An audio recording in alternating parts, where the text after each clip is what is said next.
terminologi dan juga definisinya sebenarnya apa sih yang mau kita bahas kan. Nah, jadi kalau dalam konteks kebencanaan, bahaya itu ini saya ambil dari pedoman BNPB, bahaya diterjemahkan sebagai frekuensi atau probabilitas bencana yang mungkin terjadi di suatu lokasi dengan intensitas yang tertentu pula, gitu ya. Jadi kata kuncinya adalah frekuensi atau probabilitasnya dan juga intensitasnya. Nah, kemudian peta bahaya sendiri adalah peta yang menunjukkan, bahaya ini tadi ya, atau menunjukkan daerah-daerah tempat terjadinya kejadian alam atau bencana tertentu ini dengan frekuensi dan intensitasnya, masing-masing. Nah, dalam konteks tsunami seperti yang akan, kita akan kita pelajari kali ini, peta bahaya menunjukkan wilayah yang terdampak tsunami dan juga, tinggi dari tsunami-nya itu sendiri, seperti itu. Atau tinggi genangannya ya di sini maksudnya, inundasi adalah genangannya. Nah, kemudian lanjut. Nah, jadi, untuk spesifiknya diagram alir yang akan digunakan pada proyek kali ini adalah sebagai berikut. Maaf ini gambarnya pecah ya, karena memang dari sumbernya pun sudah pecah. Jadi ini dari buku Risiko Bencana Indonesia yang diterbitkan oleh BNPB tahun 2016. Nah, jadi kalau misalnya dipecah-pecah lebih lanjut lagi, ada 1, 2, 3, 4, 5, 6 langkah yang akan kita pelajari hari ini.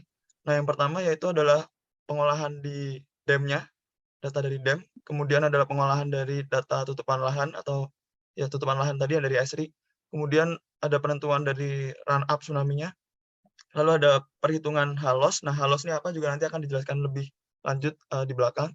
Kemudian ada perhitungan coast distance yang menggunakan data garis pantai juga. Kemudian ada, pembuatan peta persebaran area inundasi dan juga ketinggiannya. Nah, untuk yang di belakang ini yaitu fuzzy membership dan juga indeks ini akan dilewati karena ini biasanya akan digunakan untuk pengolahan peta yang lebih lanjut. Jadi kan, dalam kebencanaan biasanya hasil akhir yang diinginkan petanya berupa peta risiko ya.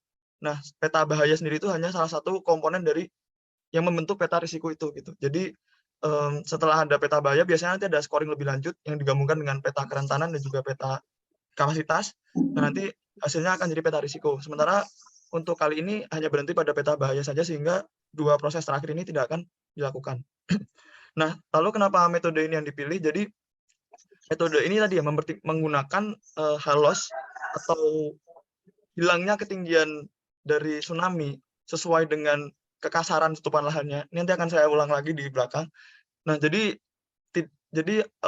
bisa dibilang bahwa metode ini kompleksitasnya lebih pada level menengah ya. Jadi kalau yang level yang benar-benar yang advance, benar-benar advance itu biasanya menggunakan simulasi numerik dan software yang dipakai bukan software GIS standar seperti ArcMap atau QGIS ya, sejauh yang saya tahu. Jadi mungkin pakai MATLAB atau yang lain. Nah, sementara kalau yang paling basic, biasanya hanya menganggap bahwa genangan air itu sifatnya uniform atau rata. Jadi anggap saja 12 meter ya. Jadi 12 meter itu akan menutupi satu wilayah Pangandaran secara rata. Nah, jadi tinggi genangannya berapa, tinggi genangannya nanti hanya akan didapatkan dengan mengurangi tinggi tsunami tadi dengan tinggi elevasinya, seperti itu.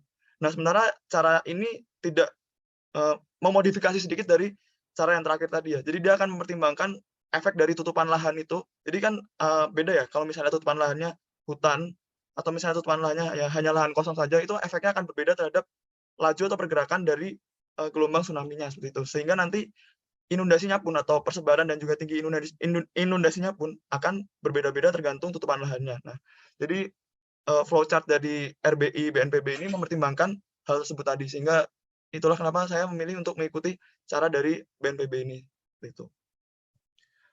Oke lanjut. Nah, jadi ini ya kalau dipecah lebih lanjut ada 6 step ya di pengolahan dam, kemudian untuk land cover-nya sendiri, habis itu ada penentuan tingginya, lalu ada perhitungan HALOS, coast distance, dan juga estimasi area dan ketinggian dari tsunami. Nah,